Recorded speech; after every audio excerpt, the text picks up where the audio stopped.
Hey yogis, welcome to But First Yoga. Emily here. Today I'm going to break down Chaturanga for you.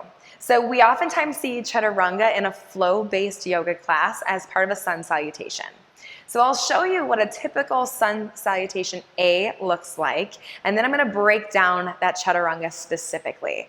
There's a lot of different ways that you can modify Chaturanga so that it works for your body. They all build strength in some different ways. So typically for our sun salutation, we start in a mountain pose at the top of our mat. So heels are underneath the hips. We take a big inhale up for mountain. Exhale, hinge forward, forward fold.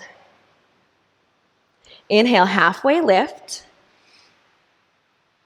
Exhale, high plank. Hands underneath the shoulders, we step the feet back. Inhale, shift forward. Exhale, lower down halfway. Inhale, upward facing dog. And exhale, downward facing dog. So that's a typical sun salutation. I'm going to break down just that Chaturanga that you saw, going from the high plank to the low plank. So first and foremost, Chaturangas can be done on your knees or your toes. You could lower it down all the way to the mat or halfway to the mat. And then the back bend that comes after it, I just did upward facing dog. The back bend might be dependent on where you do your Chaturanga. So let's work our way up here. Starting in your plank, hands underneath the shoulders, all 10 fingers are spread apart.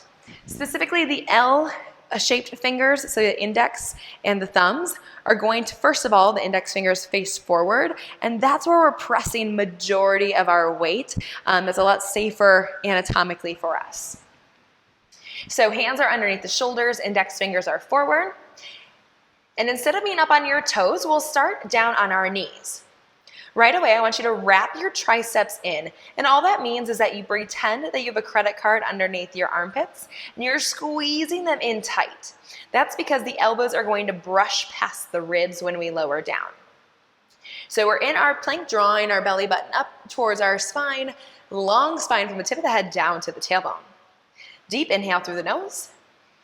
And exhale, we brush the elbows past the ribs, lower all the way down to our belly, and untuck our toes to prepare us for a cobra pose here. So that's option one, staying on your knees and lowering all the way down. Another option on your knees would be to lower halfway down, especially if you want to go into upward facing dog from there. So hands underneath the shoulders, same setup here, lowering down to the knees instead of staying on the toes. Exhale, lower down halfway. So now the chest comes to elbow height. Squeeze the elbows in towards the ribs. Then I can tuck the toes and lift up for my upward facing dog. If our arms are extended in upward dog, that means that the thighs need to be lifted. Again, that's going to be safer for our alignment. So option two, lower halfway down with the knees down.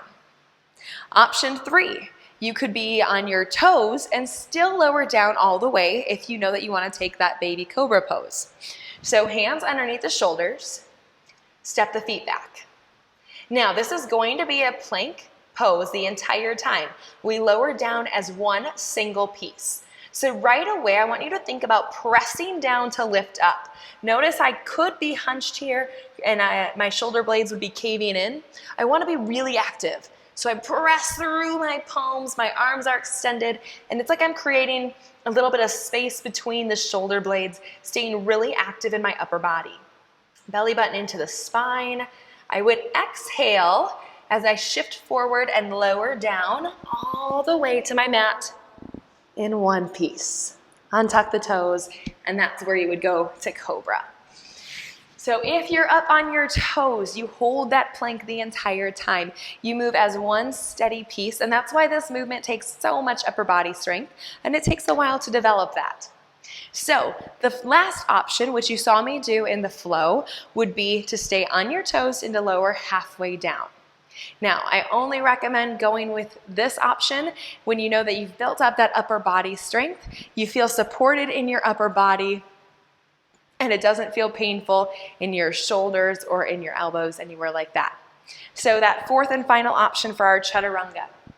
Hands underneath the shoulders, step the feet back.